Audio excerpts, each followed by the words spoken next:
Hello everyone, मैं मीनाक्षी बजाज एक बार फिर आप सबका वेलकम करती हूँ अपने चैनल पर। मुझे उम्मीद है कि आप एक रेगुलर व्यूअर हैं जो कि सारे लेक्चर्स सुनते हैं। आज जो टॉपिक मैं आपको करवाने वाली हूँ वह है टारगेट कॉस्टिंग। आज के वीडियो लेक्चर में हम जानेंगे कि क्या मतलब होता है टारगेट कॉस्टिंग का, कैसे इस टेक्निक का विकास मतलब एवोल्यूशन हुआ है, क्या प्रोसेस है और किन कारणों से टारगेट कॉस्टिंग जो है वह ट्रेडिशनल कॉस्टिंग से अलग है। तो आइए स्टार्ट करते हैं आज के वीडियो लेक्चर को। टारगेट कॉस्टिंग का मतलब जानने से पहले ये जानना बहुत जरूरी है कि टारगेट कॉस्टिंग का एवोल्यूशन क्यों हुआ था, किन कारणों की वजह से इस कॉस्टिंग का विकास हुआ। तो ये जो टेक्निक है इसका ओरिजिन हुआ था जापानीज मैन्युफैक्चरिंग इंडस्ट्री के अंदर, जो कि जापान की मैन्युफैक्चरिंग मतलब उत्पादन इंडस्ट्री थी। उसमें ये देखा गया कि जो कंपटीशन है वह बहुत ही इंटेंस है, माने बहुत ही गहरा कंपटीशन था कंपनीज के बीच में, और कुछ एक ऐसे रिसोर्सेज थे जो लिमिटेड थे, मतलब वो एक बहुत ज्यादा या अनगिनत मात्रा में उपलब्ध नहीं थे, तो उन्हें ध्यान से यूज करना अनिवार्य था। लेबर बहुत ही महंगी थी और सरकार के द्वारा कई सारे रूल्स एंड रेगुलेशंस बनाए गए थे कि प्रोडक्ट की कॉस्ट कितनी होनी चाहिए या किस अमाउंट से ज्यादा एक्सीड नहीं करनी चाहिए। तो ये कुछ कारण थे जिनकी वजह से जापानीज मैन्युफैक्चरिंग इंडस्ट्री बहुत ज्यादा स्ट्रगल कर रही थी। तो इन्हीं कारणों की वजह से टोयोटा, जो कि एक बहुत ही फेमस जापानीज कंपनी है, उसका बहुत गहरा रोल था इस टेक्निक को लागू करवाने के लिए। वह इसे काइजन कॉस्टिंग भी बोलते हैं। इस अप्रोच के अंदर कई सारी कंपनीज जुड़ती गई। जब टोयोटा सक्सेसफुल हुई तो होंडा, निसान, बहुत ऐसी कंपनीज जो कि पूरे विश्व में अपने प्रोडक्ट्स बेचती हैं, टारगेट कॉस्टिंग की तरफ इंक्लाइन होती गई। अब आइए देखते हैं इसका रियल में मीनिंग क्या होता है। जैसे कि हम सबको पता है कि टारगेट का मतलब होता है लक्ष्य, और यहाँ पर कंपनी का लक्ष्य क्या होगा। कंपनी का लक्ष्य यहाँ पर होगी एक स्पेसिफिक कॉस्ट लिमिट। ये वह लक्ष्मण रेखा होगी जिसे क्रॉस करना कंपनी के लिए अच्छा नहीं साबित होगा। तो जब एक कंपनी एक एंटीसिपेटेड सेलिंग प्राइस बना लेती है, वह एंटीसिपेटेड सेलिंग प्राइस का मतलब है कि जो कंपनी को लगता है कि ये प्राइस जो है आने वाले समय में मेरे को मिल जाएगा, जिसकी उम्मीद है कि इस प्राइस के ऊपर मैं अपने सामान को बेच पाऊंगी। तो अगर उतने पे माल बिकेगा तो प्रॉफिट कितना होगा, वह है कंपनी का गोल। तो अब कंपनी ने करना क्या है, कंपनी ने एक स्ट्रेटेजिक टूल तैयार करना है और ये कोशिश करनी है कि जो हमारा डिजायर्ड प्रॉफिट है, जो हम चाहते हैं कि प्रॉफिट हमें हो जाए, वह असल में हमें हो जाए। इसका मतलब क्या हुआ, इसका मतलब ये हुआ कि अब हमने कोशिश ये करनी है कि जिस सेलिंग प्राइस पे हम सामान बेचना चाहते हैं और जो प्रॉफिट मार्जिन हम चाहते हैं, इन दोनों को पाना तभी मुमकिन है अगर कंपनी जो है अपनी कॉस्ट को रिड्यूस कर ले। सारे का सारा फोकस होगा कॉस्ट को रिड्यूस करने के लिए। तो कॉस्ट को रिड्यूस करने की जो यहाँ पर गतिविधियां हैं वह प्रोडक्ट डिजाइन फेज से ही स्टार्ट हो जाएंगी। इसका स्कोप बहुत बड़ा है क्योंकि ये पूरे प्रोडक्ट लाइफ साइकिल में लगातार कोशिश करते रहेंगे कॉस्ट को कम करने की। जैसे ही कोई कंसेप्ट डेवलप हुआ, वहां से स्टार्ट करते हुए पोस्ट प्रोडक्शन खत्म होने के बाद की गतिविधियों के साथ भी हर एक स्टेप पर कोशिश की जाएगी डिफरेंट स्टेजेस में कि जो कॉस्ट है वो ऑप्टिमाइज हो जाए। इस ढंग से कॉस्टिंग की जाए कि कोई भी फालतू का खर्चा कंपनी को करना ना पड़े, तभी डिजायर्ड प्रॉफिट मार्जिन आएगा। नहीं तो कॉस्ट बढ़ती चली जाएगी, जिसका नतीजा ये होगा कि आपके प्रॉफिट जो हैं वह कम होते जाएंगे। तो लक्ष्य है कॉस्ट रिडक्शन, एक स्पेसिफिक कॉस्ट के अंदर अपने प्रोडक्ट को मैन्युफैक्चर कर देना। जब कंपनीज के अंदर टारगेट कॉस्टिंग को लगाया जाता है तो कभी कभी एक अनचाही घटना घट जाती है जिसे बोला जाता है टारगेट कॉस्ट गैप। गैप का मतलब होता है अंतर। जब ये देखा जाए कि जो कॉस्ट हमने सोची थी असल में वह कॉस्ट और जो एक्चुअल कॉस्ट इंकर हुई उन दोनों में रह गया अंतर।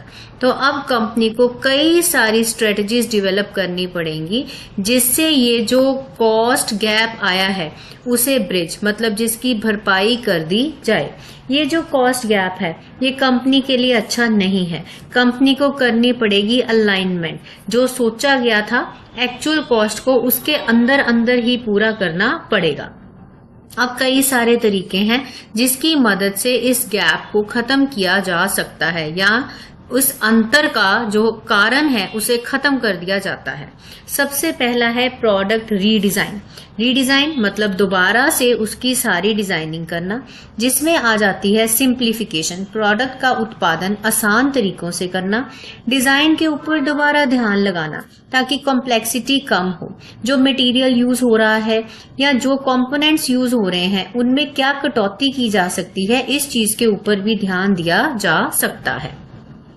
दूसरा जो इसके अंदर स्ट्रेटजी आ सकती है वह है प्रोसेस इंप्रूवमेंट। प्रोसेस का मतलब कितने काम करने पड़ते हैं एक प्रोडक्ट को यानी एक रॉ मटेरियल से फिनिश गुड्स तक पहुंचने के लिए। तो जितने भी प्रोसेस हैं हर प्रोसेस में इंप्रूवमेंट का स्कोप ढूंढना, ये देखना कि कैसे मैन्युफैक्चरिंग इतने बढ़िया ढंग से की जाए कि एफिशिएंसी बढ़ती जाए, वेस्ट को कम से कम करना, लेबर आवर्स को कम करना, आइडल लेबर आवर्स जो हैं उन पे ध्यान देना, उन्हें कम करना, यानी ओवरऑल कॉस्ट जो है हर प्रोसेस की उसे कम करना। इंजीनियरिंग के अंदर ध्यान देना कि सिर्फ वही एक्टिविटीज की जाएं जिनकी वैल्यू कस्टमर को होगी।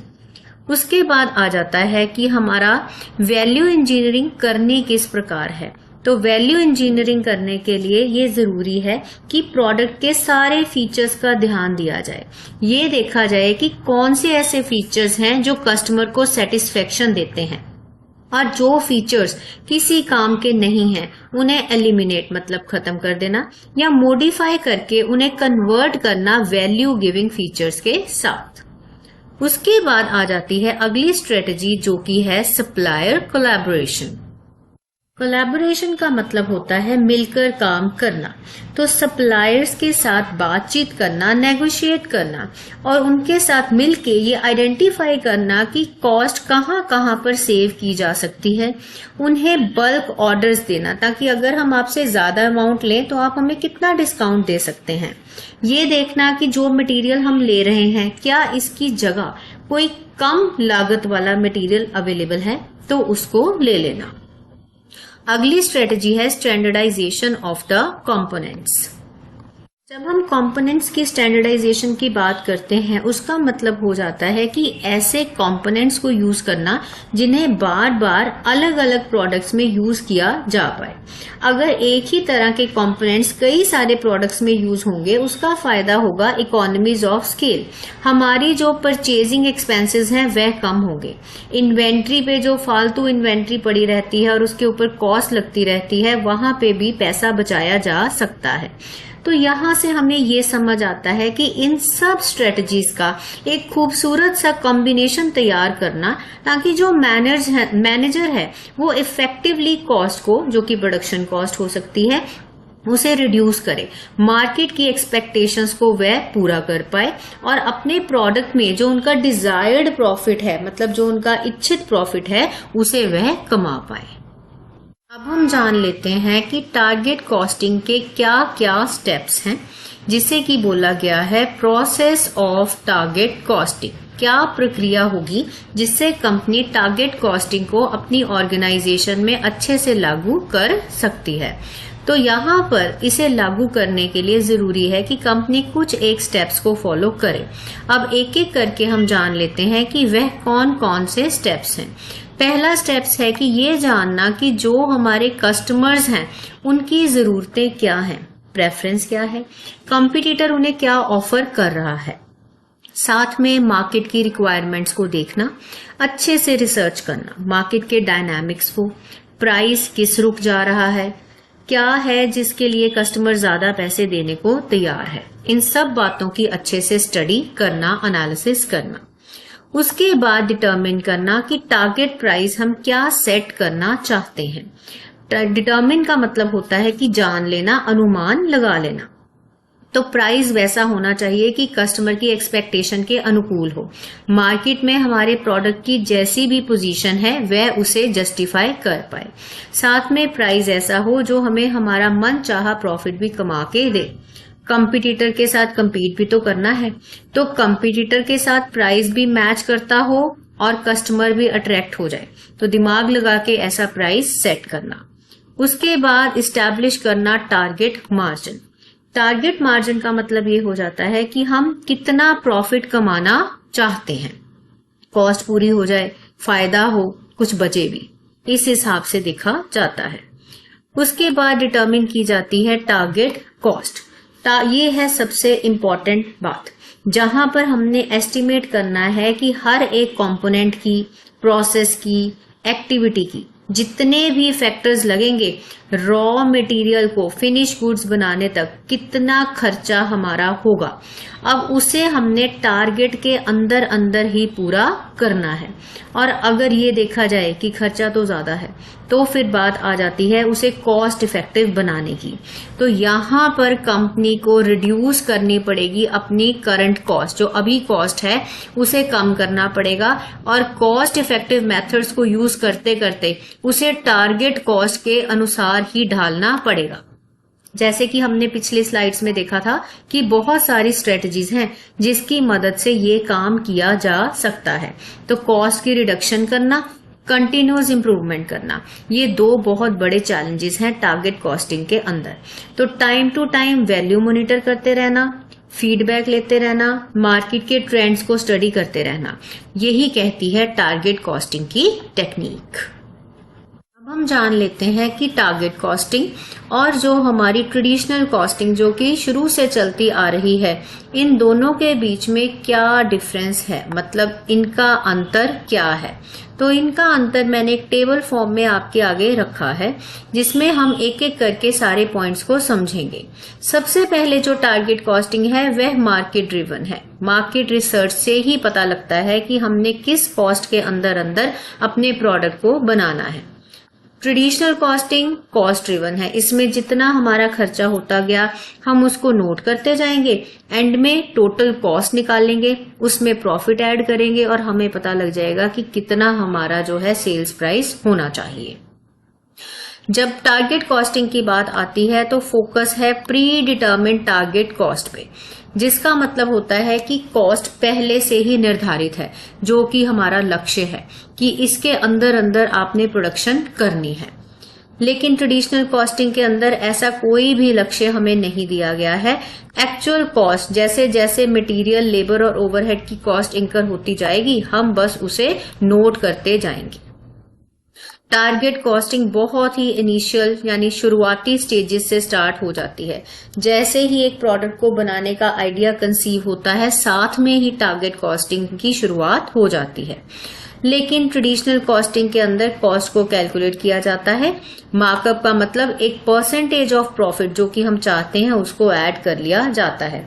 जैसे कि मान लो कॉस्ट होगी 100 रुपए, मैं कहती हूँ 10% प्रॉफिट मैं कमाना चाहती हूँ, तो कॉस्ट में 100 में 10% ऐड किया, मतलब सेलिंग प्राइस 110 रुपए हमने निर्धारित कर दिया। अगर हम आजकल के जमाने की बात करें तो प्रोडक्ट को आपको कॉम्पिटिटिव रखना पड़ेगा, दूसरे के प्राइस का ध्यान रखना पड़ेगा और उसी प्राइस को हमें उससे मिलता जुलता प्राइस रखना पड़ेगा। अगर प्राइस बहुत ज्यादा होगा तो कस्टमर हमारे प्रोडक्ट को नहीं पसंद करेगा। लेकिन यहाँ पर जब हम ट्रेडिशनल कॉस्टिंग करेंगे उसमें प्रॉब्लम ये है कि हम सब बस अपनी कॉस्ट को ही हम देखते जाएंगे और कॉस्ट इतनी ज्यादा हो सकती है कि मार्कअप ऐड करने के बाद हमारा प्रोडक्ट कोई भी खरीदना ना चाहे। इसके अंदर प्रॉफिट मार्जिन भी हमारा पहले से डिजायर्ड है, हमें पता है हम कितना प्रॉफिट कमाना चाहते हैं, उसी हिसाब से सारा काम किया जाएगा। लेकिन ट्रेडिशनल के अंदर प्रॉफिट जो है वो कम या ज्यादा हो जाएगा क्योंकि कॉस्ट के ऊपर हमारा कंट्रोल जो है वो नहीं है। तो ये है मेन अंतर टारगेट कॉस्टिंग और ट्रेडिशनल कॉस्टिंग के। आप पहुंचे हैं एक इम्पॉर्टेंट टॉपिक पे जिसमें हम जानेंगे कि कौन कौन से की फैक्टर्स हैं जिसके ऊपर टारगेट कॉस्टिंग का सक्सेस डिपेंड करता है। की फैक्टर का यहाँ पर मतलब है इंपॉर्टेंट फैक्टर। कई बुक्स में इसको प्रिंसिपल्स ऑफ टारगेट कॉस्टिंग भी बोला गया है, पॉइंट्स बिल्कुल सेम है। तो सबसे इंपॉर्टेंट, जैसे कि कहा जाता है कि कस्टमर इज द किंग, तो कस्टमर की क्या एक्सपेक्टेशंस हैं, क्या चाहता है कस्टमर हमारे प्रोडक्ट से, उसकी रिसर्च करना और वही कस्टमर को देना जो वो चाहता है। कस्टमर हमारे लिए बहुत ही जरूरी है, तो उसकी प्रेफरेंसेस को जानना भी कंपनी के लिए अनिवार्य है। कॉम्पिटिटिव प्राइसिंग करना और साथ में कस्टमर का राइट बैलेंस क्रिएट करना कि उसे वैल्यू मिले। नेक्स्ट पॉइंट आ जाता है हमारे पास क्रॉस फंक्शनल टीम्स। किसी भी कंपनी के लिए ये मुमकिन नहीं है कि अकेली एक टीम टारगेट कॉस्टिंग कर दे। कई सारे डिपार्टमेंट्स जैसे research and development, production, marketing, सारे डिपार्टमेंट्स एक दूसरे के साथ कोलैबोरेट मतलब मिलजुल कर काम करते हैं, तभी जाके कॉस्ट को कंट्रोल किया जा सकता है। उसके बाद आ जाता है एक्यूरेट कॉस्ट एस्टिमेशन। एक्यूरेट का मतलब है बिल्कुल सही। सारा डेटा हमारे पास होना चाहिए, मटेरियल, लेबर, ओवरहेड, जितनी भी मेन कॉस्ट लग रही है प्रोडक्शन में, सारा रियलिस्टिक हमारे पास डेटा होना चाहिए और उसी हिसाब से टारगेट फिक्स होने चाहिए और कंटिन्यूअस ट्रैकिंग होनी चाहिए कि कब हम अपने टारगेट से इधर उधर डाइवर्ट हो रहे हैं, अदरवाइज टारगेट कॉस्टिंग सक्सेसफुल नहीं होगी। सप्लायर कोलैबोरेशन, ये पॉइंट हमने पहले भी स्लाइड में समझा है। कोलैबोरेशन का मतलब होता है मिलजुल कर काम करना, अपने सप्लायर को इन्वॉल्व करना डिस्कशंस में, नेगोशिएट करना कि कहाँ वह हमें प्राइस में छूट दे सकता है, उससे बात करना कि क्या कोई सस्ता मटेरियल जो कि क्वालिटी में अच्छा हो अवेलेबल है। तो इस प्रकार से कॉस्ट के ऑब्जेक्टिव को अचीव किया जा सकता है क्वालिटी को ताक पे ना रखते हुए। उसके बाद आ जाता है कंटिन्यूअस मॉनिटरिंग। कॉस्ट को लगातार हमने चेक करते रहना है, कहीं पर कोई भी चूक नहीं करनी।